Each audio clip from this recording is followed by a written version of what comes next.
If you have chosen to pursue a degree in a vocation as opposed to liberal studies or science, is your degree as valuable? Whose degree is the best? The person with a PhD or the person who has chosen a vocation? Does the educational path one chooses relate to one's mental ability, socioeconomic status, or their intelligence? We will discuss these issues and more today on A Higher Education.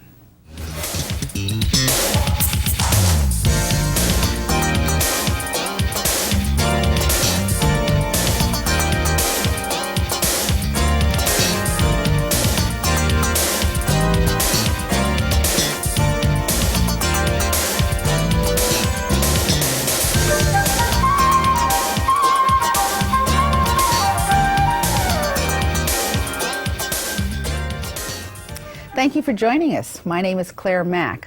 Our guests are people who have not chosen to pursue PhDs, but people who have decided to achieve their academic excellence through the culinary arts. Our guests are Frank Ambrosic, Chairman of the Hotel and Restaurant Department at City College, San Francisco; Leslie Mack Davis, Chef and graduate of the Culinary Institute of America, Hyde Park, New York; Houman Gohary, Chef, Grand Mouget; and Michael Willoughby, graduate of the California Culinary Academy, and he's the chef of the charity fundraisers at the San Francisco Elks Lodge No. 3, and there's a story with that. And I want you to see this lovely table, because this is going to be such an exciting show. Not only can we talk about what they do, we can see what they do. So we're going to come back to this a little later. And I'd like to start with Mr. Ambrosic, Professor Ambrosic. Are people going to the culinary department or the hotel and restaurant department really to get a degree, or are they looking for certificates just to go on? Well, it's a mixture. We have all ages and you might say levels of education of students that come to us. We get them straight from high school, we get midlife career changes, we have people who've been very successful and decide they want to do something else. It is not unusual. I graduated with a degree in economics and chose the hospitality field. I don't think that's unusual. The driving force is the passion, the interest, the wanting to be involved in an industry that's extremely difficult, very taxing, and requires 100% of you almost all the time. And that's it. We recently did a program where a book was quoted about only the elite having the opportunity to achieve a higher education. And I'll start with Leslie. Do you consider culinary arts part of a higher education? Most certainly, and what I think happens, it has happened, at least for me, with culinary arts, it has been a passion and a desire. Passion was a wonderful word, and I'm glad you used that. And it really is so. It is something that I have always wanted to do. So my path was very straight and narrow, and I knew very early on what I wanted to do. However, you're speaking of midlife crisis, and I'm kind of at that age now, and it's been very interesting to watch many of my friends who chose a more traditional route. Michigan State graduates, UCLA graduates who are now really discouraged and not very happy in their career path or their life. And I think people that are in culinary arts, because it really is an art, this is something that is not just a career path. This is something that is a statement of self. This is about what it is that you are and what you give to the world. Even if I wasn't making money being a chef, I would be doing this anyway, and that is probably something that you will hear from a lot of people that are in the culinary arts. It is a statement of self. It really is. It's wonderful that you can go to school and do it and be able to be certificated, to get a degree at it and move on. There are a lot of different avenues. I started as a chef in the, my first job was a chef for the Warner family in Beverly Hills right after I graduated from the culinary, and went through a lot of the different ranks and whatnot. And you settle in where it feels best for you. But oh, for anybody who has an inkling about going into this industry, it is wonderful. Even with the long hours, with the 18-hour days and the 12-hour weeks, it's wonderful. Houman. Why did you choose this? Well, it's a basic, same as everybody says, you know, is a sort of way of life, like every other profession. When you start this business, you have to realize you don't have any holidays. You cannot spend any holidays with your family, with your friends. And to some people, it may not make any sense, but the passion and the drive that motivates you every day, like every day when I go to work, it's like I get up early and I'm excited to do something and every day improve and do it better every day. I think that's what drives everybody to so they can put up with all the long hours, because our field is one of the most hard labor industry and at least paid. Most of the shift, by the time you calculate the hours, is almost like minimum wage. So is the motivation certainly is not the money. It's something with your attitude and within and your passion, basically. Would you, Houman, consider yourself elite educationally? Of course, you have, in order you succeed and you be at the top, you have to do certain process. And one of these processes is education. Not all these processes lean on education. One of the process is if you're self-motivator, then it depends, to my knowledge, you know, I've been in different countries in the world, I work with different chefs in the world. Every chef have a different technique, everybody have a different fingerprints. So everybody is different. And it's just depend on the personality. The most important thing to me is, I think, the attitude. What field did you pursue before you became a chef? Well, I got a master's degree in physics and chemistry from Germany, and while I was doing my master's degree, I was cooking in various places, and I enrolled into the apprenticeship program in Germany. I graduated there, came to the United States. I knew how to cook, but I didn't know the language, so I enrolled into the 3-year program with ACF, and I graduated. ACF is? American Culinary Federation. All right.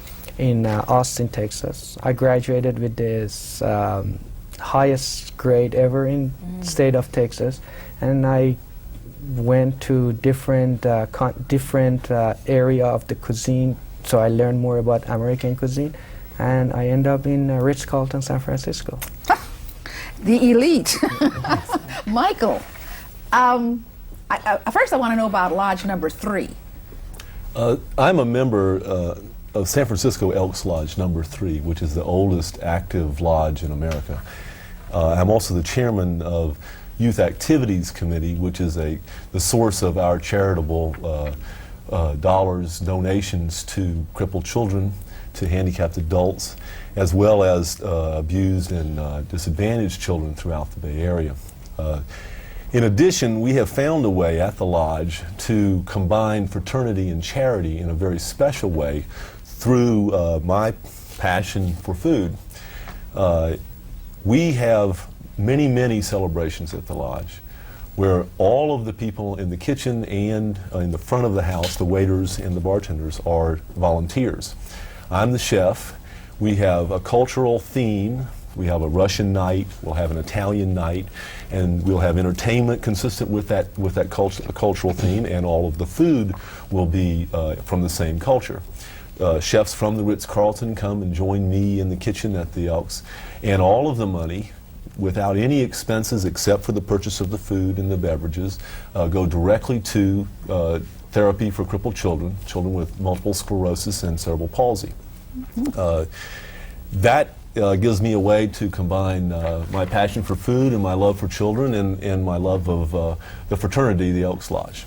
Now, I'd like to know if you feel you are among the elite, or is your socioeconomic status what it could or would be because you are a chef?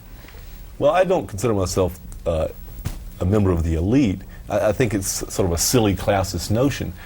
I did go to Duke Law School. I did graduate and practice law for more than 10 years in San Francisco. But I did find a certain restlessness, and as Joseph Campbell once said, to be happy one has to follow your bliss. And my passion was in food and people, and so I found the hospitality industry to be the only one that satisfied both my interest in food and people. All right, we're going to pause for a moment because I'd like our audience to see some of the skills that go into what we do when we earn degrees in the hospitality field.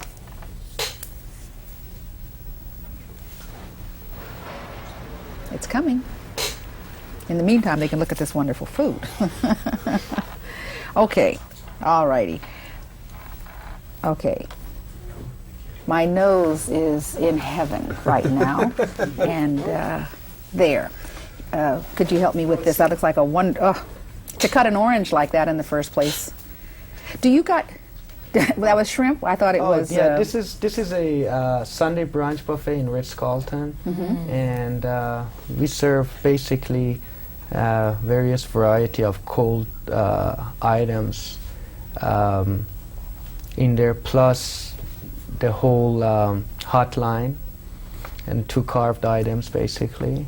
When we opened, there was a big plate of shrimp, but I was looking at the artistry of cutting an orange and making it delightful. One of the things there is the presentation. Yeah, the presentation. Yeah, basically that's the art of garde manger. That's what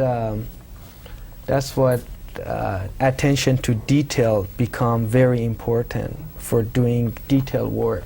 And most of these items, it seems very complicated, but throughout the years, as you perfect your career and you go throughout your career, you find out that the process is not as hard as it looks, and it's all simple products. A garde manger. Oh, there you are.